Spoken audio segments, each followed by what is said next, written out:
Welcome, my friends, to Inside the Minds of Authors.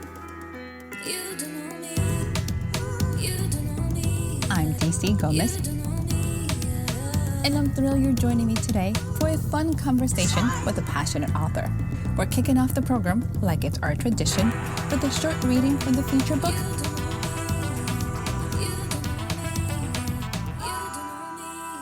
I hope you guys enjoy it. Let's get started. Hey, good morning. I'm Keith Saltojanes. I'm here. I'm a writer in Los Angeles, comedian, teacher, founder of the school Improv LA. And I'm going to read from my book today, The Improv Mindset. So let's read from The Improv Mindset, starting with chapter 1, How to Improvise. What is improv? First of all, what really is even improv? Is it what Jerry Seinfeld does? Or maybe it's a TV show like The Office. Or maybe it's the word improve, but I've been spelling it wrong? Nope. Wrongzo. Improv means to be in a situation or a scenario where anything pre-planned and fully reacting in that moment is what you're doing without knowing or what to say beforehand. In an improv performance done by improv actors, this takes the form of an improv show on stage in front of an audience. But also, we experience these same moments every day in our life, which is basically a 24-hour improv show in itself.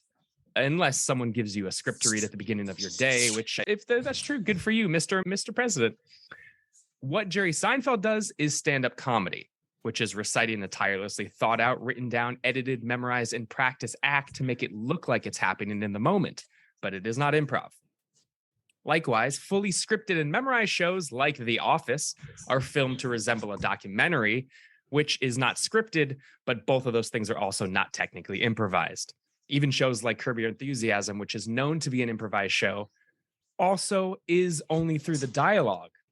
Before going into scenes, the actors know what the scenarios are going to be, and then they improvise just some of the dialogue, but it's not fully improv. And as much as my spell check thinks I mean improve when I write improv, they're also very different from each other. When we wake up and go about our day, we mostly have an idea of what's going to happen.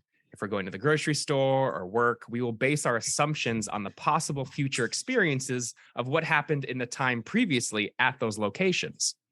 But we get most nervous in a new situation because we have no prior memories of them. And thus, it's the unknown, even though our mind tries to connect it to something we're familiar with, such as when you meet someone and you say, oh, this person reminds me of someone else I know.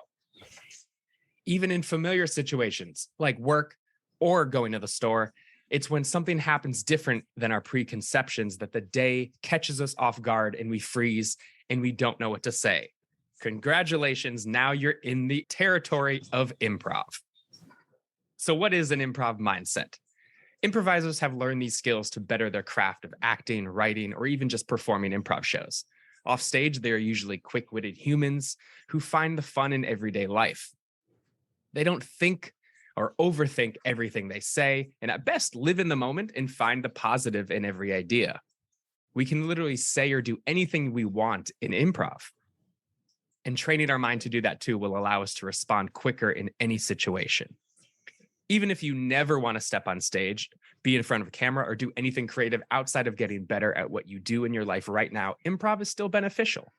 Maybe it's an upcoming speech at a friend's wedding, or giving a presentation at work, or talking to your boss to get a raise, or maybe you want to network better at parties, or just talk at parties, which is where I've been, or a first date, or talking to a barista when you get a coffee, or when a stranger stops and asks for directions, or the circumstances in which we don't know exactly what is going to happen in our lives is endless. So whether you are starting a journey onto becoming an improv comedian or not, learning to have an improv mindset, one that has freedom, creativity, and confidence to live fully in our moment day to day will greatly help you whichever and whenever you find such improv scenarios come your way.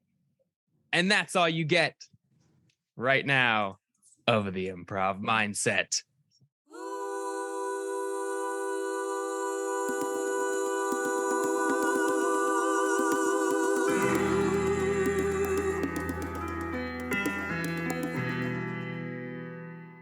Hi, everyone, and welcome to Inside the Minds of authors. I am so excited about this book and this conversation. Hope you guys had as much fun as I did. So we're going to get us jumped in. But if you're new to the podcast, go ahead, subscribe, follow us. You don't want to miss an episode. We have some amazing authors you are not going to want to miss. If you're interested in seeing the behind the scenes and actually watch the video, join the podcast community, become a podcast junkie. The link is at the bottom. You don't want to miss out. So we're going to jump right in because I have questions. What can I say? Hello, Mr. Keith. How are you? I'm great. I mean, some people are not getting this video. That's really a shame because it looks awesome. It looks so cool. There's so much to look at. Look at this. Exactly. Can't see that if you're not watching the video. Really missing out. I'm glad you understand. The struggle is real. Oh, yes. Hi, how are you? I'm wonderful, dear. I have questions. So let's just start with the fact that, let's go in. Absolutely animated, obviously comedian. Perfect. If you haven't done the audiobook for your book, it needs to get done and you have to do it because you're absolutely amazing. But I need to know some backgrounds. What made you decide to write this book? Let's get to the very basic. All right. I mean, I've been teaching through my school, Improv LA, since 2010. And since then have traveled the world teaching and have taught these skills to corporate people in companies, a lot of film studios as well, Netflix, Disney, NBC, a whole bunch of them. And the more that I teach these skills, I realize that everybody can use them. Like in the book, we improvise every day. But a lot of people think that you only do improv if you're a comedian. But what if you live in a place where you can't learn improv? There's no improv theater, or if you're somewhere far away from an improv theater, or maybe you're too nervous to get on stage, you can still get these skills because I think the more people who can learn the skills of improv and apply them every day will help them and maybe the world. If everyone's positive and building off each other and collaborating and listening to each other, that's a huge one. It just seems like it would help everything. So I really made the book so people can access these and not have an excuse for oh, I'm nervous to get on stage, or there's no improv group in my town, because it's really hard to learn and practice improv without a group. But this book has a whole breakdown of things you can do at home by yourself and learn those improv skills. You completely changed my mind. We're talking mindsets that I'm wait, I could use improv not on stage. And then you're looking how business applies and the fact that we do it every day without even thinking about it. When you're looking at teaching business, because I think many of us would be why would a business owner need this? And why would an employee need this? What are some of the skills you're teaching? Because I'm curious beyond belief. What does this mean? Yeah, I mean, especially these days, we're looking at screens more often than usual, which is not interacting with people. We're sort of just in the back of our mind and we're just sort of doing things and we're not paying attention. But everybody in general wants to be heard. When you're talking to someone, you're making a human connection, whether it's in life or at work. The other person just wants to be heard. They don't want to be bombarded with facts and numbers. Those are important. But first they want to go, are you a human? I'm a human. Great. So being able to connect to somebody else and to listen to them and not just go, okay, are you done talking? Now I can talk. Nobody wants to feel that. They want to feel like they're being heard. And that's one of the biggest things in improv is, can you listen and build off of what the other person is saying, which is what we want to do all the time. And we rarely do. Rarely do. You said build off each other because we see it. I think the most common ones, whose line is it anyways? I used to just sit there and mesmerize. I'm oh my God, that's so amazing. But the listening component's the part that I think as humans, we tend to forget because we're ready to be I'm ready to jump in. But we miss everything else. How do you teach listening to some people who are, let's put it that way, type A personalities who are used to just leading? Yeah, it's really, really listening like you just did. You heard what I said and you built off of it instead of, okay, let me do the next thing. But it's fully reactive listening. I believe that everything we need, well, one, the hardest thing to do when you're creating something new is doing that first thing. Like if I said, oh, go ahead right now, tell a story. You're like, about what? There's infinite things you can do. So it makes it really hard to know what to do. But once you have that first thing, which someone's going to give you by talking, you listen to that and you react off of it. So it's really everything you need is coming from what just happened. Even if someone does nothing, even if you ask me a question and I just go, maybe you'll say, okay, well, let's do a different question, or you'll break down the question more. Everything is right in front of us and it's really paying attention. So it's really consciously being in the moment and listening. People who say, yeah, oh, I heard what you said, are not in the moment. They're thinking of the next moment because they're ready to, they're what they want to say next. but it's really just to be present, and listening allows us to be present and to take in everything that is said and everything that's not said and reacting to that. I love this. You mentioned the fact that people are going to learn these skills and can learn them by themselves, which is a little tricky because if you're looking at improv groups, and like it usually comes if you have somebody else you can listen. How are you structuring these books for people like, I have no one, like I work all day at my house? How is this book structured for those people who like, Keith, that sounds too good, but I don't believe you? How are you going to help us? So there's skills like when I first moved to LA and I didn't have an improv group yet and I wanted to do improv, I literally was doing improv in my living room and just going, oh, hey, Josh, how's it going? And then I'd be like, well, I'm over here making a pizza. And I just talk to myself. That's one of the ways. But an even easier way that feels less weird is doing exercises like word association, which is great because it gets us out of our head, which is just to think of the first word you think of off of the last word said, which is great to do in a group of people, but you can do it alone. So if I say cat, because I see cat on your screen, so I can say cat, and then I can say dog, and then I can say fire truck, and then I can say fire, and then I can say hot, and then I can say buffalo wings, and I can say Buffalo, New York, and then I can say New York, and then I can say New York City. And now I got to the idea of New York City, starting with cat, which are unrelated.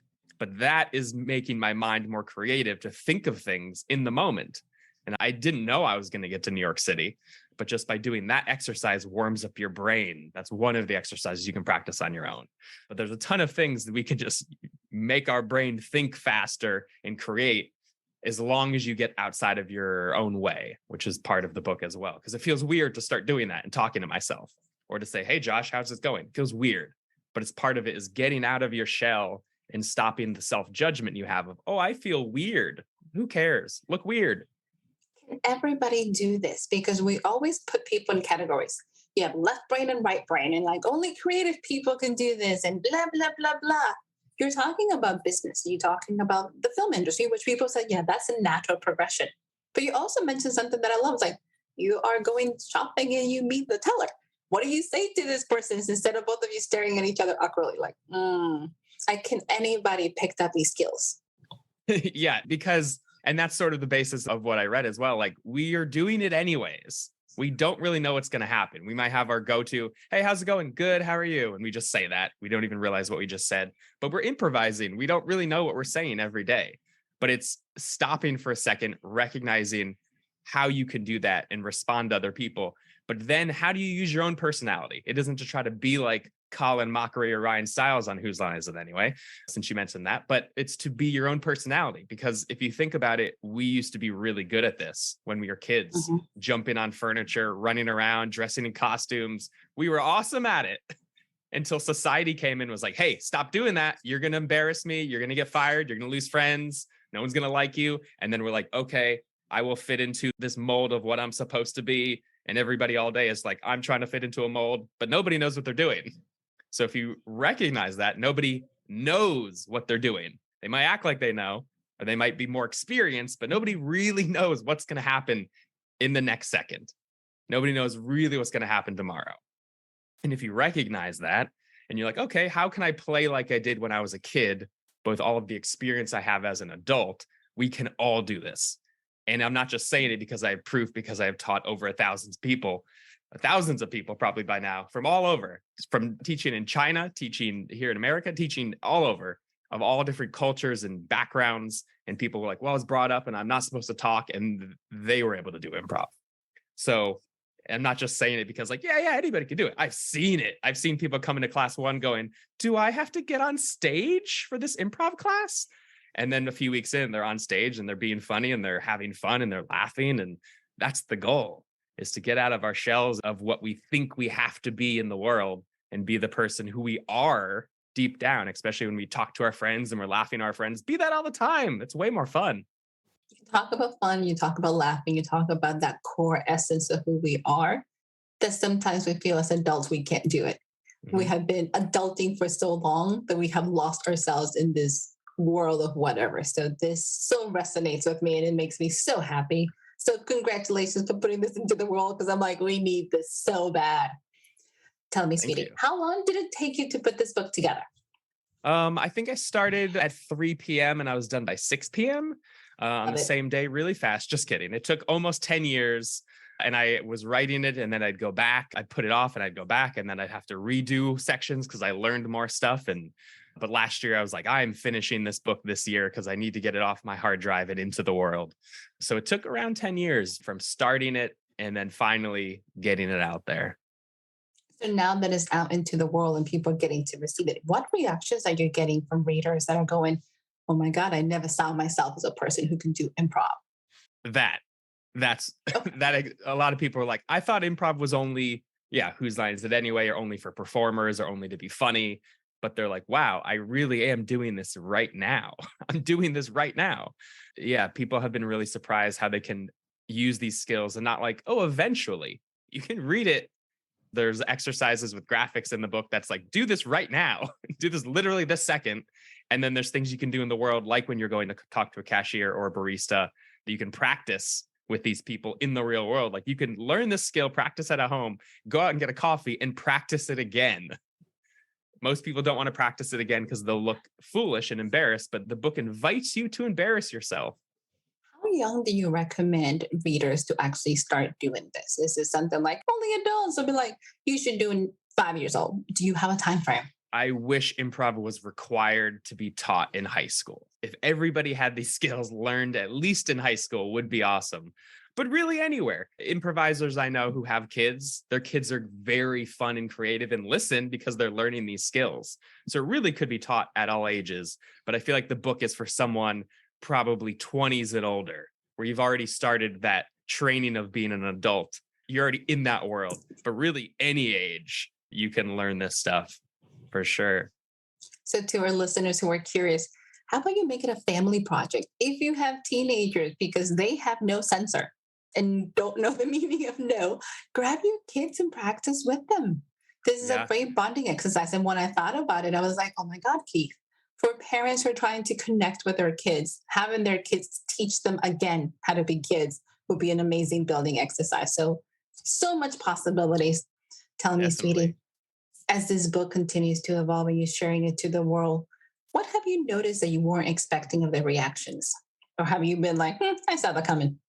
I think that comes from imposter syndrome, from sitting 10 years writing a book that no one else saw except for me, and me being very vulnerable in it and telling them there's a lot of anecdotes from my own life of how I use this. And then now that it's out in the world, I'm like, oh, people are reading this. What if it's just gobbledygook?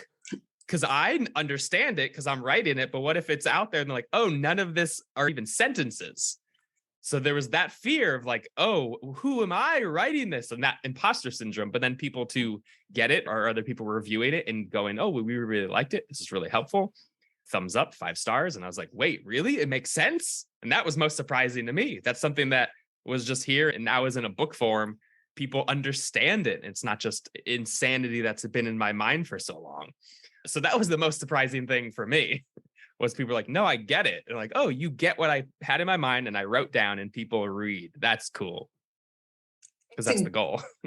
It's an amazing transition, especially when it resonates with them. It's not enough that they get it, but it goes, I can do this. And books have a way of making things that are very complicated so simple and more approachable to those people who don't know where to start.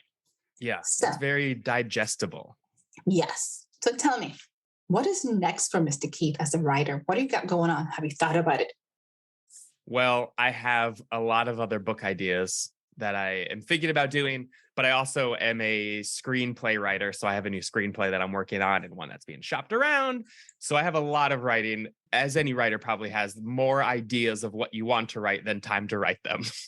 So lots of things of like, which one should I do first, which is a lot of the struggle with this book. It was like, let me write this script, finish this script. Oh, I got to go back to the book. Let me finish the screenplay, back to the book. So it's focusing on one thing. But there's a few things I have coming up. Already thinking about my next book. I'm like, okay, chill. This one just released. Calm down about the next book. But I feel like now that I did this one, I'm ready for the next. Have you noticed a main difference in your thought process when it comes to putting a book together versus screenplays? Because I get different things from every single writer who's doing both. What was the biggest difference for you? Well, I got to point out, that was some good improv right there. You heard what I said. You listened to that. And you're building off of the thing that I just said. We didn't talk about, we were going to discuss that earlier. And you said screenplay. I could bring this up as a question. The main difference I saw was this is a nonfiction book and my screenplays are fiction. So there's the storytelling aspect in there. But I tried to add a lot of that to this book too. Humor, storytelling, all the stuff I usually use in my writing. So it's not just facts. But also the biggest thing is the formatting. The formatting is so different from a screenplay to a book. You write one page of a screenplay, it takes 2 seconds. And for a book, you're like, oh, it's been 2 hours. I wrote 2 pages just because the formatting is different. But crossing them over, I think, is important if you have a style of writing. So yeah, I love humor, of course. So having humor in this nonfiction book was important as well. I love the combination. For anybody who's curious, I find as an interviewer, improv seems to be my entire go-to because I usually have scripted questions that I want to cover. 90% of the time, I get through 5. And I think I have like 20. So as you can tell, I was like, that might not help us to this conversation. Absolutely not appropriate in any form, shape, or way.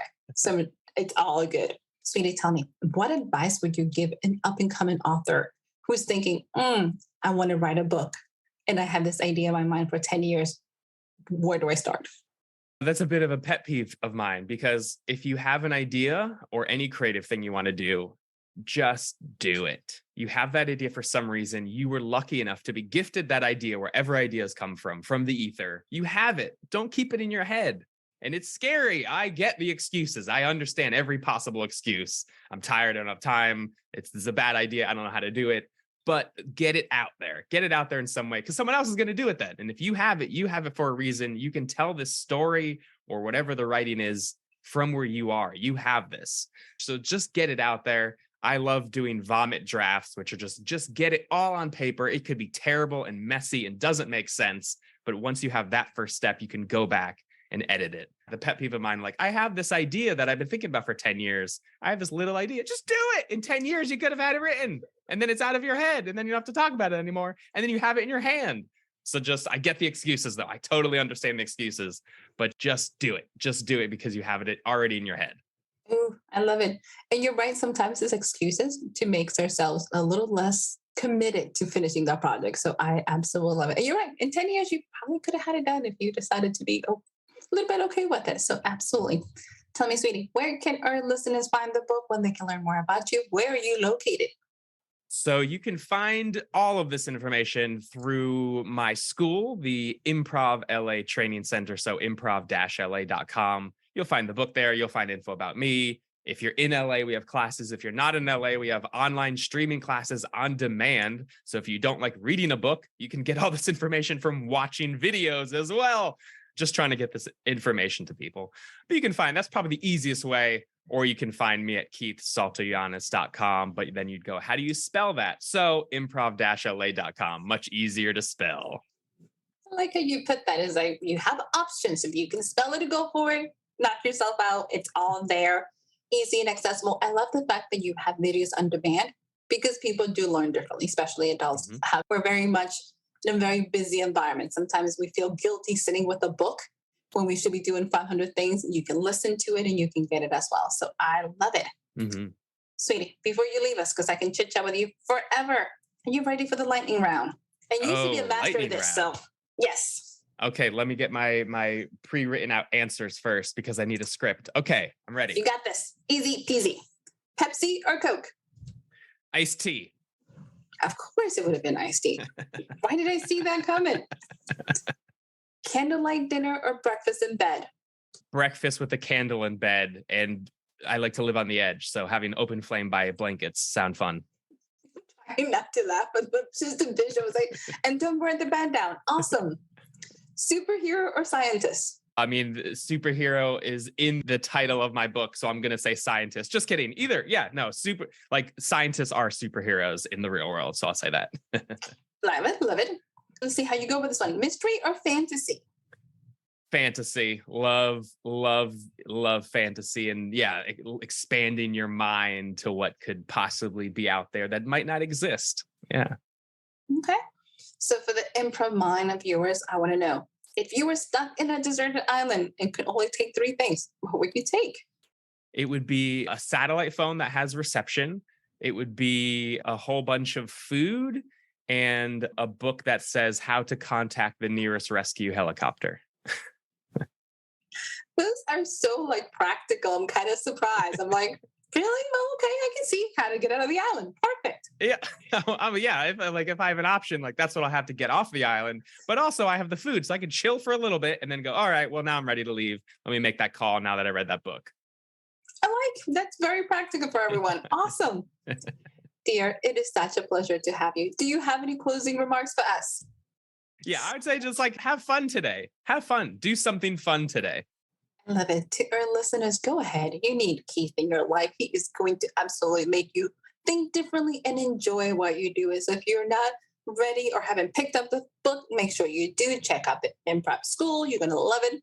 If you're new to the podcast, remember to subscribe. You don't want to miss these amazing authors and all the great books they have coming.